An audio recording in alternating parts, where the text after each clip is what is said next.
Amakuru ya politike mbere na mbere reka tubanze dusome urwandiko abanyeshuri bandikiye Perezida wa Repubulika y'u Rwanda. Bamwandikiye bati: Bwana Muyobozi Perezida w'igihugu cyacu, turakwandikira tukumenyesha ko mu kigo inzara imeze nabi, abanyeshuri bashoboka kuba bagira inda mbi. Abakomeza bavuga bati: twifuza yuko Minisita w'uburezi uriho bamuhindura ndetse tukajya tugira uruhare mu gutora minisitiri udufite mu nshingano. Birumvikana ko ari minisitiri w'uburezi. By'umwihariko ngo ibikorwa hano bari bashyizeho n'uwo bakamamaza, bavuze ko bagomba gutora gestionnaire w'ikigo cyabo. Aba banyeshuri bigaragare ko bagira inda mbi cyane.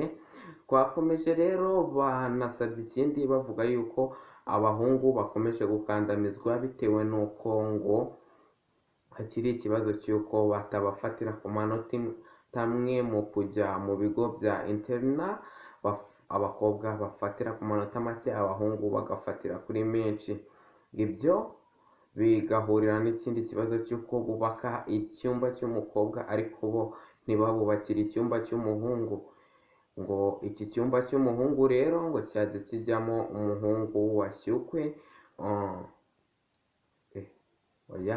Ngo nk'uko umukobwa ajya mu mihango, bibuke yuko n'abahungu bashyukwa.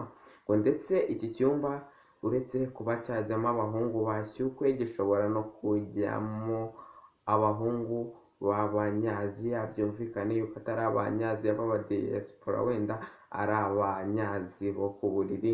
Ndabakunda cyane, murakoze, nadusoreje amakuru yacu.